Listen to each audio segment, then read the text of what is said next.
Welcome to English Baba channel class 8 English Poorvi book से chapter number 8 है the magic brush of dreams. आज हम करेंगे इसके एनसीईआरटी सॉल्यूशन और क्वेश्चन आंसर। तो जल्दी से वीडियो को लाइक कर दो। आई होप चिल्ड्रन आपने वीडियो को लाइक कर दिया है और अभी तक चैनल को सब्सक्राइब नहीं किया तो सब्सक्राइब कर दो सो दैट आपको हमारे सारे अपडेट्स मिलते रहें। चिल्ड्रन जो क्वेश्चन नंबर 1 है उसमें कुछ इवेंट्स दे रखे हैं, आपको इनको ऑर्डर में लगाना है। इन्होंने एक जो है खुद से करके दिया है कि ये जो है 10th नंबर पे आएगा। तो चलिए इसका आंसर देखते हैं। सबसे पहले है 3 वाला, नंबर 1 पे है 3 वाला। Gopi is told to gather food but instead sits drawing pictures in the sand. Gopi को कहा जाता है फूड को गैदर करने के लिए, लेकिन वो रेत के ऊपर कुछ आर्ट बनाने लगती है। फिर हमारा जो नंबर 2 पर है वो है नंबर 9 वाला। A man gives a magic brush. एक बूढ़ा सा आदमी उसको एक गोपी को मैजिक ब्रश दे देता है। नंबर 3 पे आएगा हमारा number 1। Gopi paints a bowl of खिचड़ी। वो खिचड़ी बनाती है, पेंट करती है, जो असली खिचड़ी बन जाती है। फिर आता है हमारा नंबर 4 पे है 7 वाला। Gopi uses the magic brush to paint useful item for the villagers. वो अपने गांव वालों की हेल्प करती है और जिसको जो चाहिए होता है वो उसको बना के दे देती है। नंबर 5 पे है 2। The zamindar orders Gopi to paint treasure.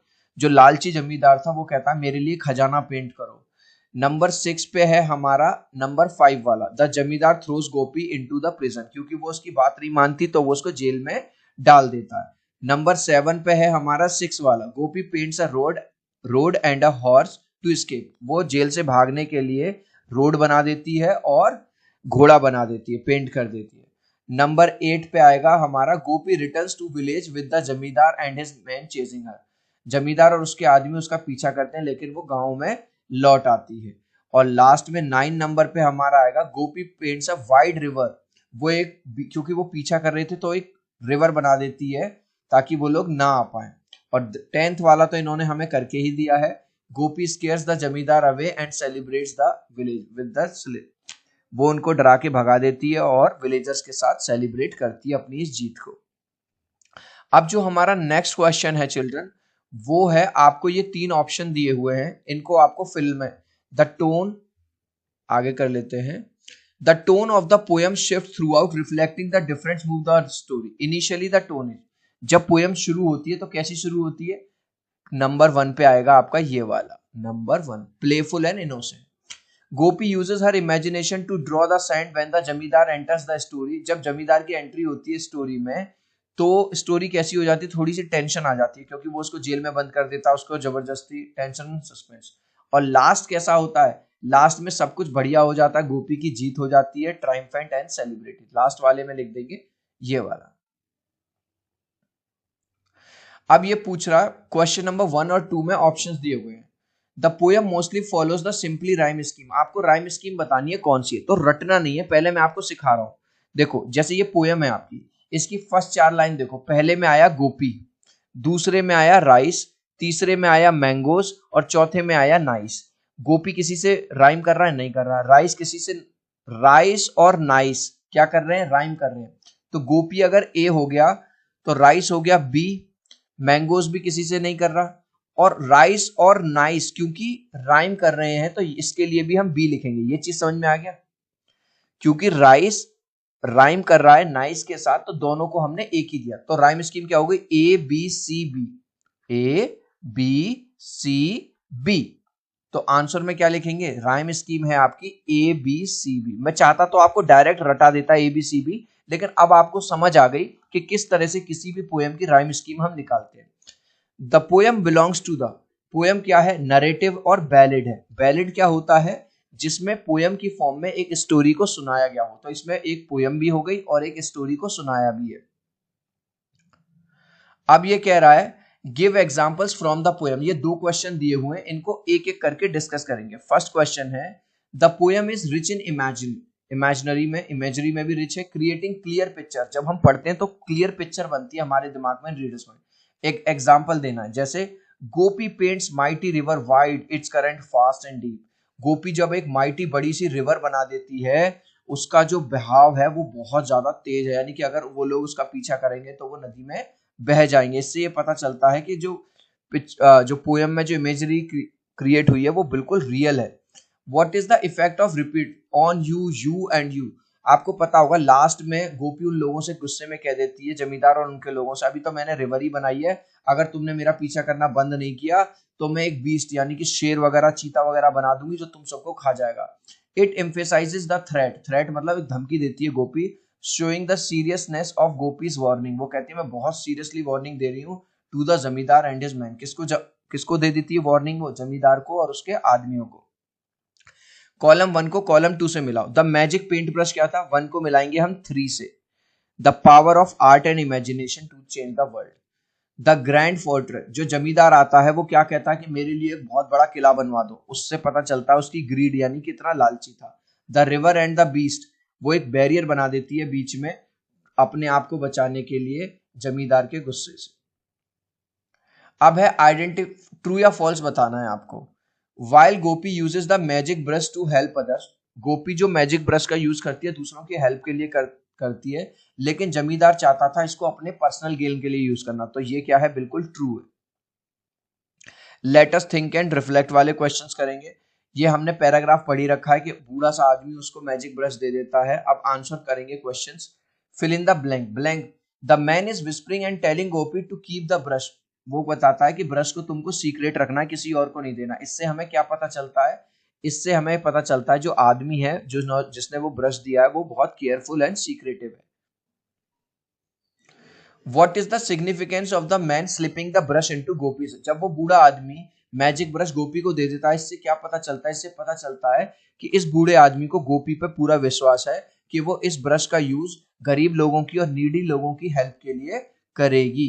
Answer लिखेंगे it shows that he trust Gopi, इससे पता चलता है कि वो गोपी पे ट्रस्ट विश्वास रखता है and believes she will use the magic brush for the welfare of needy people, और उसको इस बात में भी विश्वास है कि जो गोपी है इस ब्रश का सही से यूज करेगी और जो जरूरतमंद लोग हैं उनकी वेलफेयर, वेलफेयर मतलब उनकी भलाई के लिए इस ब्रश को वो यूज करेगी। Complete the following sentence. पहला है the most likely reason the man instruct Gopi to paint not for wealthy ones, आदमी ये कहता है कि इससे, इस ब्रश से तुम उन लोगों की हेल्प करना जो जरूरतमंद हो, जिनके पास ऑलरेडी खूब पैसा हो, उनकी हेल्प करने की जरूरत नहीं है। तो वो क्या चाहता है? बिकॉज ही, यहां पे लिख देंगे he wants the brush to be use for helping needy people, क्योंकि वो चाहता है ब्रश का सही यूज किया जाए और जो सचमुच में जरूरतमंद लोग हैं उनकी हेल्प इस ब्रश से करी जाए।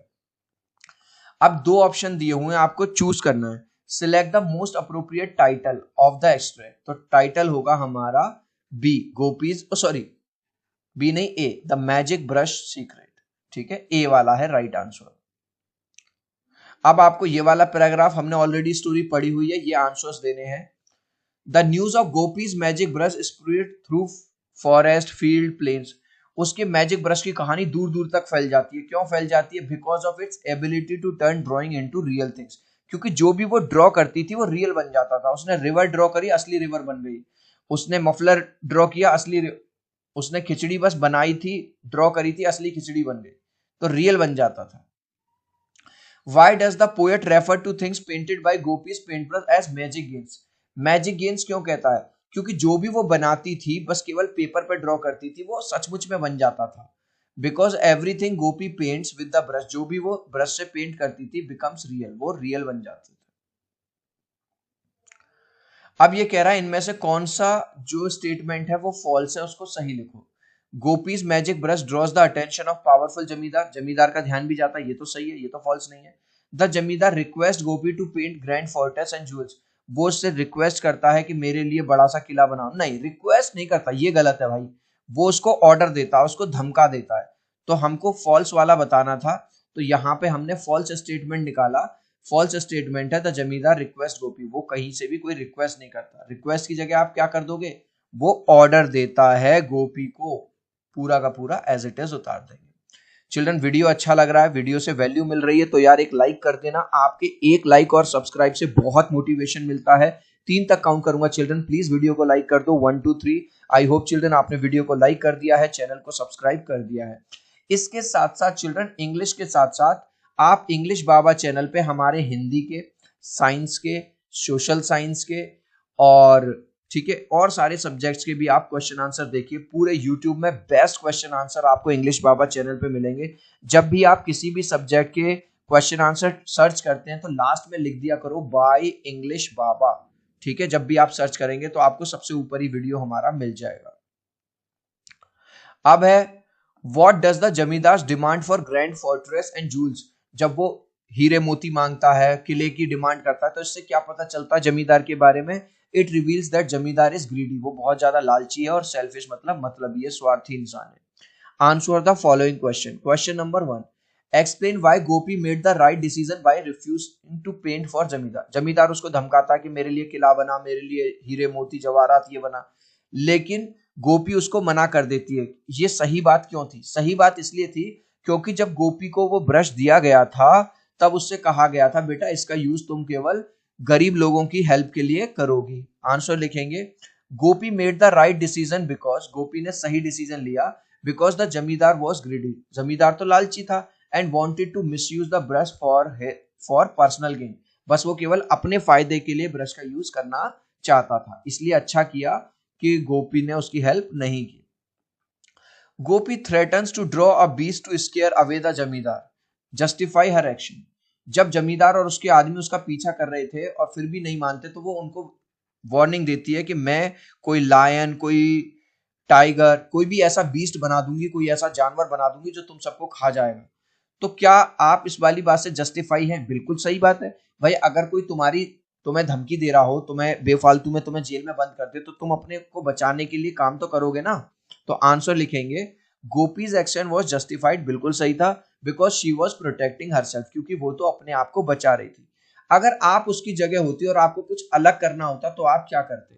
If I were in her place, अगर मैं उसकी जगह होता, I would try to convince the villagers to stand up, मैं सारे विलेजर्स को, जो गांव वाले हैं, उनको इकट्ठा करता अगेंस्ट द जमींदार टुगेदर, कि जमींदार के खिलाफ लड़ाई लड़ेंगे हम सब मिलकर। What is the significance of Gopi celebrating with the villagers? Last में वो अपने गांव के लोगों के साथ सेलिब्रेट करती है। It shows that goodness and kindness win in the end, ये हमें बताता है कि अंत में सच्चाई की, ईमानदारी की और अच्छाई की जीत होती है, जैसा कि इस स्टोरी में हुआ। It also highlights gopis love for her village, और इससे हमें यह भी पता चलता है गोपी अपने गांव को और गांव के लोगों को कितना प्यार करती थी। Compares Gopi use of the magic brush to how the zamindar would, Gopi ने किस तरह से यूज किया ब्रश को, और जमींदार को मिल जाता तो कैसे यूज करता? गोपी ने तो दूसरों की भलाई के लिए यूज किया, लेकिन जमींदार को मिलता तो वो बस अपने फायदे के लिए यूज करता। Gopi use the brush to help the poor, Gopi ने ब्रश का यूज किया गरीबों की सहायता के लिए। While the zamindar wanted to use it to get wealth, zamindar इसका यूज करता खुद अपने धन के लिए। What can be inferred about Gopi के कैरेक्टर के बारे में क्या पता चलता है? गोपी ब्रेव है, ऑनेस्ट ईमानदार है, काइंड है और डिटरमिन, मतलब अगर उसने कोई काम ठान लिया तो फिर तो वो उस काम को करके ही रहेगी। अब ये कह रहा है टाइटल जो है पोएम का वो अप्रोप्रिएट है, इस बात को बताओ। The title the magic brush of dreams is appropriate because the brush fulfils the dreams of poor, क्योंकि जो गरीबों का जो भी ड्रीम होता है, जो भी उनको चाहिए होता है, वो सपना पूरा कर देता है बाय हेल्पिंग देम, उनको पूरा करके। अगर आपके पास मैजिक ब्रश होता तो आप क्या करते? I would use brush to help the needy people, मैं भी जरूरतमंद लोगों की क्या करता? हेल्प करता। अब है let us learn page number 130 पे। इसमें क्या है, आपको एक तरफ कॉलम 1 है, कॉलम 2 है, मैच कर दीजिए, बहुत इजी है। His speech Drew loud applause, मतलब उसके लिए तालियां बजी, मतलब उसका एक रिएक्शन मिला, got a reaction. The event will draw huge crowd, huge crowd आएगा मतलब इवेंट अट्रैक्ट कर रहा है बहुत सारे लोग। प्लांट्स ड्रॉ वाटर, पानी से ड्रॉ करता है, प्लांट्स खींच लेता है यानी एब्जॉर्ब कर लेता है। I reach the station when train was drawing, मतलब तब पहुंचा जब ट्रेन चलने लग गई थी, moving. The room was dark so she Drew the curtains, क्योंकि कमरे में अंधेरा होता तो उसने पर्दे खोल दिए, इसका मतलब ओपन कर दिया ताकि बाहर से लाइट आए। He drew a piece of paper from the folder, folder से उसने एक पेपर निकाला यानी पुल्ड आउट। चिल्ड्रन अब ये वाला क्वेश्चन है, वैसे तो इस तरह का यूजुअली नहीं आता एग्जाम में, लेकिन फिर भी मैंने इसका आंसर यहाँ पे लिख दिया है। ये आप चाहो तो इसका स्क्रीनशॉट यहाँ पे ले लेना और इसको फिल कर लेना। नेक्स्ट क्वेश्चन देखेंगे, कॉलम 1 को कॉलम 2 से हम मैच करेंगे। चलिए ये कर दिया। फ्यू मतलब फाइनली रिलीफ मिला थोड़ा, ईक मतलब अलार्म, खतरे की घंटी। आउच, कुछ लग जाता है आपको तो हल्का दर्द होता है। yippee, आप खुश हो जाते हो। Delight, wow, surprise. उप्स, कोई मिस्टेक हो गई। हे, अट्रैक्ट अटेंशन। अब इससे कह रहा है कि इनमें से 5 से सेंटेंस और बना दो, तो बना दो भैया सेंटेंस। जैसे phew, that exam was tough but I did well. हालांकि एग्जाम हार्ड था लेकिन फिर भी मैंने सही किया। Eek, there is spider on the wall, देखना स्पाइडर है। Ouch, I just stub my toe on the chair, कभी कभी हमारे पैर का अंगूठा या उंगली चेयर में लग जाती। yippee, we are going on a school trip tomorrow, मजा आ गया, कल तो स्कूल ट्रिप पे जा रहे हैं हम। Hey, wait for me before you start the game, यार गेम स्टार्ट करने से पहले मेरा वेट करना। इस लास्ट क्वेश्चन का आंसर आप मुझे दोगे कमेंट सेक्शन में, देखूंगा कितने बच्चे राइट आंसर देंगे। नेम ऑफ द गर्ल, लड़की का नाम क्या है? बेला है, करिश्मा है या गोपी है इस स्टोरी में? आप चाहो तो अपने आंसर में कमेंट में ए, बी या सी लिख देना, मैं समझ जाऊंगा। सो आई होप मेरा ये वीडियो आपको बहुत अच्छा लगा होगा। प्लीज वीडियो को लाइक कर देना, चैनल को सब्सक्राइब कर देना। अब हम मिलते हैं अगले वीडियो में। Bye bye.